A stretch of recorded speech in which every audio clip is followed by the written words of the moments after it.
guys, my name is Crystal. Welcome to my YouTube channel. Welcome old subscribers, welcome new. If you like my videos, please press the like button, please do subscribe. So I got the post, which was my alarms. A bit disappointed, to be fair. I'm grateful for anything, don't get me wrong. I am grateful for the alarms, it's better than nothing at all. But, you know, I don't feel that I'm being taken seriously. I think some people think this is a joke, but it isn't. And, you know, I just want this person stopped.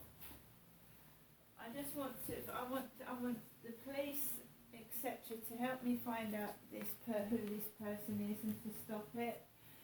Because it's now getting on my nerves. It's just relentless. So the last message I got from Flirt Finder, me Crystal, was before I took Max out for a walk at 1:59 p.m.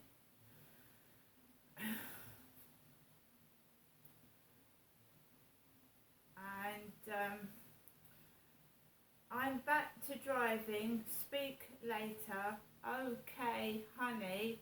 XX ?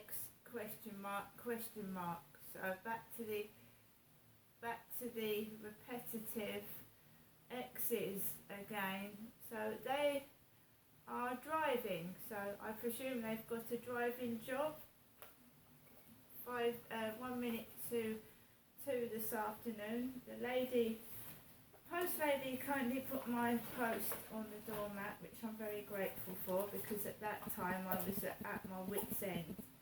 I mean, to be honest, when you're going through PTSD or things like that, you're just waiting for the next onslaught, the next, you know, barrage of messages, calls, whatever, to try and batter your self-esteem again. So I managed to get myself out just after 2 p.m. I took this with me. We'll test it out later. We'll test it. I took it out with me just in case I needed it. 2 p.m. I walked to the same place as I walked yesterday afternoon. Yesterday afternoon it was dead quiet around Common Creek Wharf where the Blue Crane is. So today I slowly walked. I have gastric flu. I've got a bad stomach. And I slowly walked up the road towards the crane. And then I walked down and there was one woman with her child in the kids' playground. So all I was doing was walking my dog, no cameras out, nothing at all. I'm trying to learn to leave my phone completely behind at the moment, to just leave it behind. So I had no recording equipment on me. I was just walking around the path, walking Max, trying to enjoy the walk. So as I was coming back, I saw a Harvey water softeners van. So where the block of flats at the bottom, Blue Boar Wolf, there were 2 removal vans yesterday. So where I walked today, there was a Harvey water softeners van. Harvey, you know, as in Harvey's Bristol cream. And I walked past it and a guy slammed inside the back of his van. It's like everyone wants to try and annoy. The thing is, when you make noise, somebody turns round to look where it's coming from. You're only making me turn round to see who you are, and I don't really want to. So I didn't have the camera. I'm making a mental note of what's going on. I remember things. I've got a very good memory, so I don't need a camera to tell me that there was a Harvey's water softener van parked out to Blue Boar Wolf Flats this afternoon. Carried on walking around that road and a woman went, "Bye, bye." So I just kept on walking. Men were coming down the road, 2 men together. Remember that weird message said, what did that weird message say, guys? I'll bring a friend with me.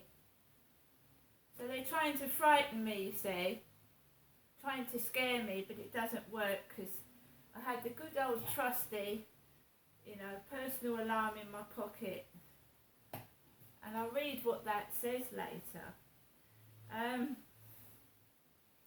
Yeah, so they're walking around in twos because it frightens me, doesn't it? Because yesterday the message said I'm going to bring a friend round. What for exactly?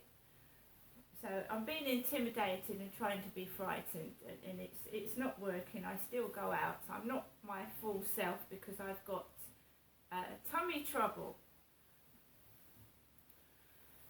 So I then walked onto the main field. From there I walked by the riverside down the path onto the main field, and there was a group of 4 or 5 foreign men sat on the bench laughing. So there was about 4 or 5 foreign blokes sat on a bench and they were laughing. They had hoods over their heads. There was a bald-headed guy like the man next door on his phone. The guy next door to me is bald. And he's bigger than me, he's about 6 foot, I'm 5'5". So you've got a man in front of me that looks like my next door neighbour, holding a phone to his ear and yabbering on the phone about something. Walk past him, again, more couples walking around the field, and I just walked my dog and I've come back into my flat by myself. And what I want to do is, I'm going to test this alarm out in a minute, but I've got to put cotton wool in my ears. Because remember, yes, it is protection, but it's not any help. It's no help. There's a piece of paper saying that this personal alarm, you're supposed to set it off when an attacker is in the vicinity, but that's supposed to be a distraction so that you can run away from the perpetrator and call for help.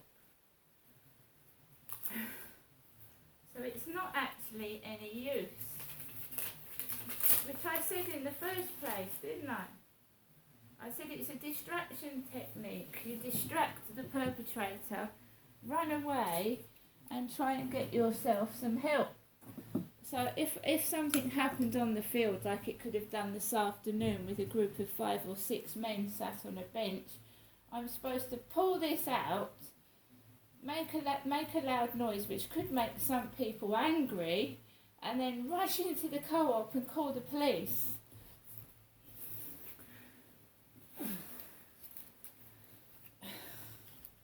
So I was just reading this just now, and basically it says what I've just said. It's not to be used for help. It's a distraction strategy, a distraction technique.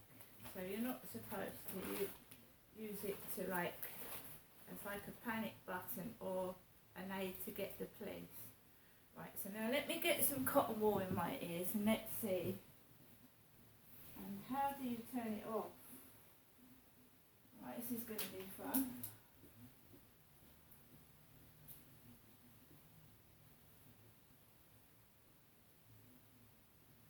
So I don't want to upset my neighbour next door because I've got a new neighbour next door. I don't want to upset her because she's got children. So if we just go out here and see how loud this is.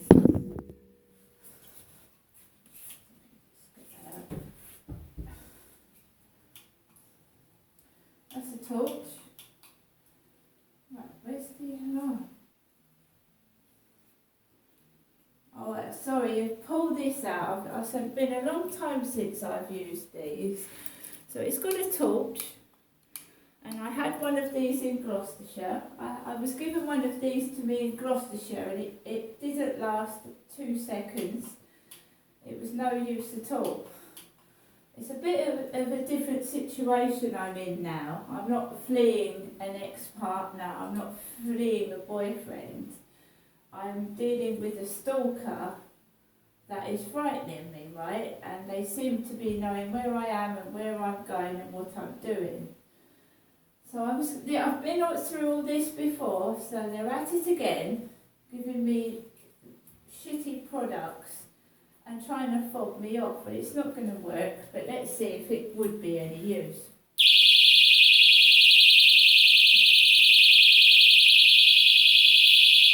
I'm not going to put that too long because I've got cotton wool in my ears. I'll take it out now. So do you think that would actually be a deterrent for somebody that wanted to kill, rape and harm someone? Do you actually think that would be a deterrent? Because I don't think so. Now I'm going to continue to get to try and move out of this flat. And that means contacting Kent Home Choice. They haven't got back to me this afternoon. And I will make someone listen to me, because if I don't hear from Kent Home Choice by the end of this week, I'm going to ring them next week. And also, what else am I going to do? I'm going to get in touch with a local councillor, and I want him to sit on my sofa and listen to the sound what's going on up and down my wall. So you can hear people turning their kettle on, you can hear it going off, you can hear kids running up and down on the floor, and you can hear every little noise, and I want someone to hear it. Because when someone is disabled and they're not very well, we've already heard down the road, bye, and the Harvey water softeners van. This is all getting noted down on the online vlog and in the diary that someone's got a grudge and something nasty against me and won't stop. And I won't stop till they're behind bars. So get that into your head, bully. And keep going down the videos and watching them. You're only going to crucify yourself. You ain't going to fucking intimidate me, and I'll say bye to you. See you later.